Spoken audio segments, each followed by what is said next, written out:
12시 많은 참여 바랍니다.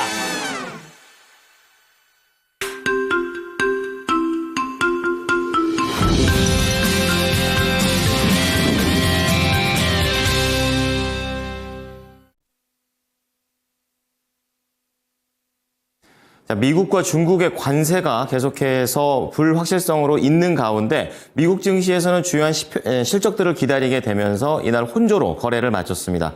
자, 오늘도 국내장 개장에 앞서서 관련된 소식들 또 어떤 것들이 있는지 추가적으로 검토해 보겠습니다.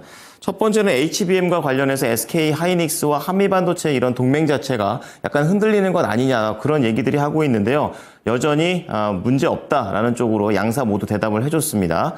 자, 그리고 두 번째로 볼 것은 K조선과 관련된 내용인데요. 요즘 시장에서 조선을 빼면 할 얘기가 없을 정도입니다. 사는 쪽에서 이런 조선의 호황과 관련해서 한화오션의 지분을 전량 매각을 추진한다라는 그런 내용이 나왔고요. 그리고 마지막으로 해운 쪽에서도 내용이 나왔는데요. 유라클이라는 기업이 되겠습니다. HMM 글로벌 모바일 예약 플랫폼을 구축했다는 그런 내용들이 오늘도 내용이 나와줬었는데요. 자세한 부분들 체크해 보도록 하겠습니다. 정수지 캐스터입니다. 화요일 모닝뉴스입니다. 오늘 장에 영향을 줄 수 있는 중요한 6가지의 뉴스들 체크해 보겠습니다. 먼저 헤드라인입니다. 민주당이 행안소위에서 지역화폐 1조 원 추경안을 단독으로 처리했습니다.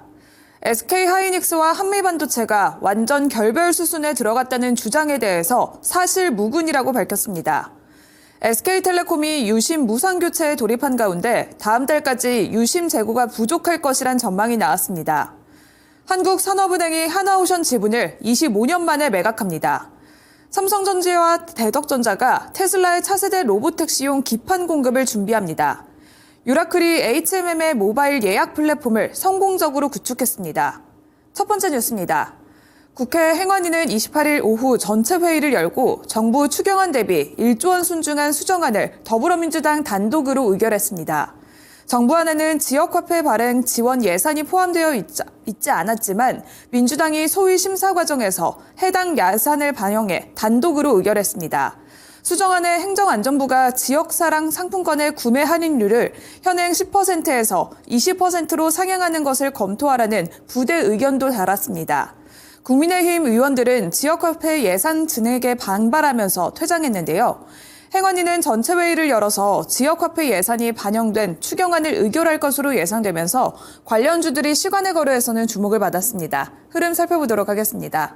장 마감 후 시간의 거래에서 관련주로 꼽히는 유라클은 상한가까지 올라섰고 웨키시는 6.86%, 쿠코는 5.05% 상승했습니다. 오늘 정규장에서 지역화폐 관련주들의 움직임 주시해보시면 좋을 것 같습니다. 두 번째 뉴스입니다. TC본더 등 반도체 장비를 납품하면서 8년간의 동맹을 이어온 한미반도체와 SK하이닉스가 완전 결별 수순으로 들어갔다는 보도에 대해 양사가 사실 무근이라고 밝혔습니다. 전일 오후 SK하이닉스가 TC본더 공급처를 한미반도체 외 업체로 다변한 데 이어서 장비 전체를 다변화하기 위한 검토에 착수했다는 보도가 나왔습니다. 양사의 주가까지 출렁였는데요. 최근 SK하이닉스는 한미반도체가 단독으로 공급하던 TC본더 장비를 한화세미텍에서 추가로 공급받기로 결정했습니다. 한화세미텍의 공급가액은 한미반도체의 공급가액보다 높은 수준으로 알려져 있는데요. 양사 모두 결별선에는 선을 그으면서 오늘 장에서는 관련주들에 어떤 영향을 줄지 체크해 보시길 바랍니다. 세 번째 뉴스입니다. SK텔레콤이 유심 무상교체에 돌입한 가운데 다음 달까지 유심 재고가 부족할 것이란 전망이 나왔습니다. 유통채널도 비상이 걸리면서 2심 개통을 안내하도록 독려하고 있습니다. SK텔레콤이 유심 무상교체 카드를 꺼내들었지만 재고 부족으로 발길을 돌리는 가입자가 잇따랐습니다. 교체 대상자는 SK텔레콤 약 2,500만 명에 달하는데 SK텔레콤이 보유한 유심 재고는 약 100만 개에 불과한 것으로 추정되고 있습니다. 현장 혼란은 다음 달 중순까지 이어질 것으로 전망되고 있는데요. 유심 해킹 사태의 여파로 인해서 경쟁사들은 반사수혜를 얻고 있지만 유심과 보안 관련주들까지 급등세를 보였습니다. SK텔레콤의 주가와 함께 관련주들의 흐름 체크해 보시길 바랍니다. 이어서 네 번째 뉴스입니다. 한국산업은행이 하나오션 지분을 25년 만에 매각한다고 밝혔습니다. 최근 전환사채의 주식 전환으로 크게 늘어난 HMM의 지분도 빠른 시일 내에 매각하는 것을 검토하고 있는 것으로 알려졌습니다. 28일 금융권에 따르면 산업은행은 블록딜 형태로 하나오션 지분을 매각하기 위한 수요 예측에 착수했습니다. 산업은행이 보유한 하나오션 지분 5,970만 8,211주 전량을 매각한다는 계획으로서 총 5조 3천억 원 규모입니다. 조선업이 본격적인 호황 사이클에 진입하면서 투자금 회수의 적기라고 판단한 것으로 풀이되고 있는데요. 통 매각에 나서면 부담이 큰 만큼 지분을 3에서 5% 단위로 나눠서 여러 수요처에 매각하는 방안이 유력할 것으로 예측되고 있습니다.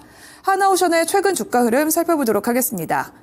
미국 조선협력의 대표 기업으로 따라온 하나오션은 계속해서 상승 랠리를 지속하고 있습니다. 전일에도 95,300원 선까지 올라갔었는데요. 지난 100일 새 하나오션의 주가는 72% 넘게 급등했습니다. 연일 상승세를 지속하고 있는 하나오션, 오늘 정규장에서의 뉴스의 흐름까지 꼭 체크를 해보셔야겠습니다. 이어서 5번째 뉴스입니다. 국내 기판업체인 삼성전기와 대덕전자가 테슬라의 차세대 로보택시용 기판 공급을 준비하고 있습니다. 올 하반기 양산을 목표로 당장의 수량은 크지 않겠지만 자율주행 사업 확대에 맞춰서 새로운 시장 영역을 개척한다는 점에 의미가 있다는 평가가 나오고 있습니다. 테슬라는 완전 자율주행 로보택시인 사이버캡의 양산을 준비해왔는데 테슬라가 독자적으로 개발한 자율주행 기술인 풀셀프 드라이빙을 기반으로 하고 있습니다. 양산 목표 시기는 내년으로 계획되어 있고 국내 기판 업체들도 이르면 올 하반기부터 수혜를 볼 수 있을 것으로 전망되고 있습니다. FSD 칩에 필요한 FC-BGA 공급망에는 삼성전기와 대덕전자가 함께 진입한 것으로 파악되는데요. 주가에도 훈풍을 불어넣을 수 있을지 지켜보시길 바랍니다. 이어서 마지막 뉴스입니다. 모바일 플랫폼 기업인 유라클이 국내 최대 해운사 HMM의 모바일 예약 플랫폼을 성공적으로 구축했다고 알렸습니다. 28일 장 마감 후 유라클은 관련 소식을 알렸는데요. 사용자 인터페이스로 복잡한 해운물류 예약 업무를 직관적이고 편리하게 관리할 수 있도록 설계하고 개발하는 데 중점을 뒀다고 알렸습니다. 또한 모바일 앱 환경의 장점을 살려서 푸시 알림을 적용하고 스케줄과 선적 현황, 화물 위치와 추적 견적 등에 관한 푸시를 보내주면서 화주들이 중요한 정보를 실시간으로 확인할 수 있게 됐습니다. 또한 한국어와 영어, 중국어를 지원하고 다양한 앱스토어의 접근성까지 강화했는데요. HMM은 화주 대상의 영업력을 강화하고 글로벌 경쟁력을 향상시킬 수 있을 것으로 기대하고 있습니다. 관련 소식이 나오면서 유라클은 시간의 거래에서는 가격 제한폭까지 상승을 했습니다. 21,450원에 마감을 했는데요. 지역화폐 뉴스와 함께 오늘 개별 호재까지 체크해 보시길 바랍니다. 이상 6가지 모닝뉴스 전해드렸습니다.